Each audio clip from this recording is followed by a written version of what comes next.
Барлықтарына сәлем. Жалпы орталық жүйке жүйесінің ортаңғы ми физиологиясын айтатын боламыз. Жалпы ортаңғы ми. Ортаңғы ми, яғни латынша бізде мезенцефалон деп аталады, бізде ортаңғы мидың, яғни сопақша ми және де вароли көпірі арқылы ми бағанын түсетін болып табылады. Және де бізде оның ішкі құрылысы, сыртқы құрылысын ажырататын болып табылады. Яғни сыртқы құрылысында ми қақпағы орналасатын болса, ал ішкі бөлігінде бізде ми аяқшалары орналасатын болып табылады. Және де бізде оның сұр заты болады. Осы сұр затында бізде жаңағы 4 төмпешігі, қызыл ядросы, қара заты және де торлы құрылымы мен 3-4 жұп, яғни мидан шығатын 3-4 жұп нервтердің ядролары орналасатын болып табылады.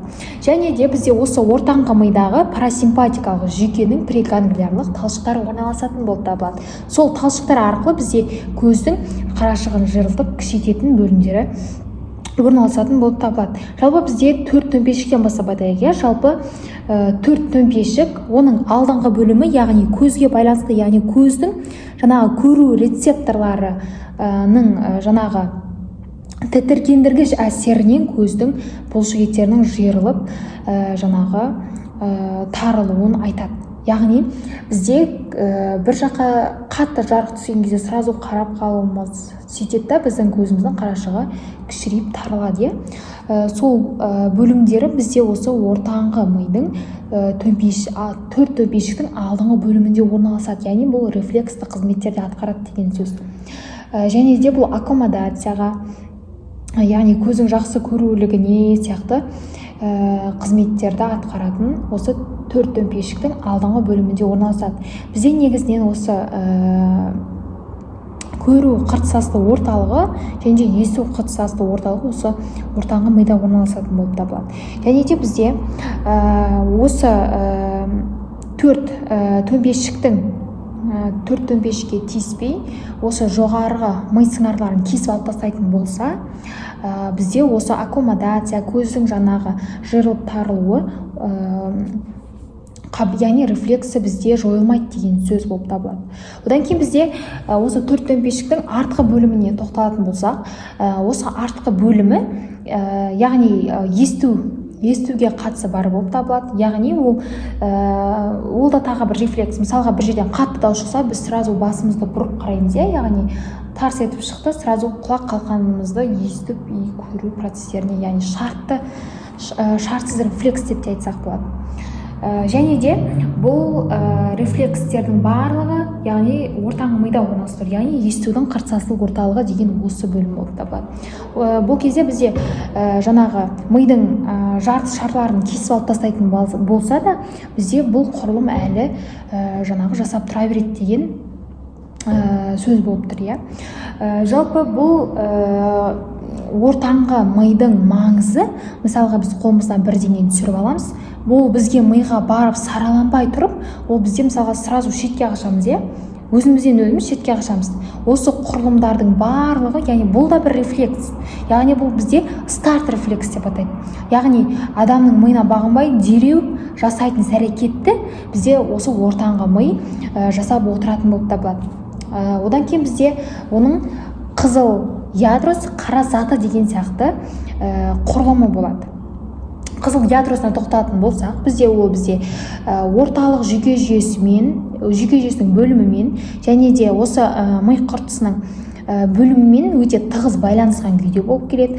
Олардың негізгі қызметіне тоқтайтын болсақ, олардың негізгі қызметі бізде қаңқа бұлшықеттердің жаңағы тонустарын реттеп отырады. Яғни жиырылуға, жазуға көмектеседі деген не болып тұр. Осы ғалымдар көптеген зерттеулер жүргізіп, мысыққа тәжірибе жасайды. Осы қызыл ядроның үстіңгі, яғни қызыл ядро тұр бізде ортаңғы мида, соның үстіңгі бөлігін кесіп тастаған, ол кезде бізде жаңағы мысықтың жүріс-тұрысы деген сияқты заттар нормальный болғанда, ал осы қызыл ядроның төменгі бөлімін жаңағы кескен кезде, оның жаңағы децеребралдық мелшею дейтін процесс болған. Яғни мелшею дегенде мынау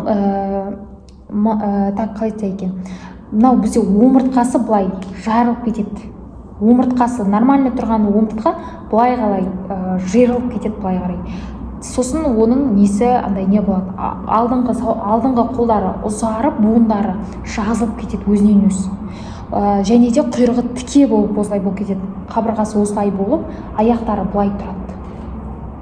Тіке былай құйрығы тұрады. Осы ауруға ұшырайды. Яғни бізде орталық мида, яғни осы орталық ми мен жұлын екеуінің жаңағы қатыстыратын жолы болады ғой, екеуінің байланысатын жолы. Сол жерде бізде Манаков буылтығы дейтін буылтық болады. Сол буылтықтың зақымдануынан осы процесс болады деп айтсақ та болады. Оның негізгі маңызы, осы буылтықтың негізі бізде жаңағы альфа және де гамма мотонейрондар деп айттық қой. Сол мотонейрондарды қоздырып, жаңағы нені тежеп тастайды, жазғышты тежеп тастайды, бүгуді қоздырады. Яғни бүгу процесін қоздырады. Міне мен бүгіп тұрмын, менің миым қазір ортаңғы миым мынаны қоздырып тұр. Ал мен сразу жазғышты жазып тұрған жоқпын ғой. Бүйтіп соны тежеп тастайды, жазғышты тежеп бүгуді қоздырады. Ал осы ортаңғы ми мен жұлынның жаңағы ортаңғы ми мен артқы мидың екеуінің байланысатын бөлігінде бізде дейтерс ядросы дейтін ядро болады. Екеуінде де орналасады. Яғни артқы мида да орналасады, және де ортаңғы мида да орналасатын болып келеді. Осы ядро бізде наоборот қимыл жасайды. Яғни ол бізде жазғышты қоздырады, бүккішті тежеп тастайды. Яғни бұл мен жазып тұрмын. Яғни менің осы дейтерс ядром жаңағы нені жасап тұр деген сөз. Жазғышты қоздырып тұр деген сөз. Одан кейін бізде осы Манаков буылтығы зақымдалатын болса, осы жаңағы децеребриалдық мелшею деген ауру пайда болады. Соны тоқтату үшін бізде осы дейтерс ядросын кесіп тастау керек болып табылады. Сол кезде ондай децеребриалдық мелшею процесі болмайды. Және де бізде қаразаты. Жалпы қаразаты бұл не үшін қаразат деп аталады? Бұл оның құрамында қара пигменттер өте көп болғандықтан, оның жаңағы қара түс болып көрінетін сондықтан болып табылады. Оның негізгі қызметтері, нақты бір қызметі әлі толық анықталмаған болып табылады. Оның негізгі анықталған қызметі ол торлық құрылыммен бірге жаңағы саусақтардың және де оның нәзіктігін тудыратын бұлшықеттердің тонусын реттеп отыратын болып табылады. Яғни тонусын реттеп отыратын құрылымдарға жататын болып табылған. Және де осы ғалымдар қара затқа электр тоғы арқылы тітіркендіріп көреді. Сол кезде бізде жаңағы жиырылу және де жаңағы шайнау, жұту сияқты нелер бұлшықеттері жиырылатын болып табылған. Қазіргі таңда осы қаразаттың мынандай несін тапты, яғни дофамин бөлетін құрылымын тапты. Яғни қазіргі уақытта дофамин бөлінеді деген болжамға келіп отыр. Оның осы қаразат бөлімі бұзылуы ол Паркинсон ауруын тудыратын болып келеді.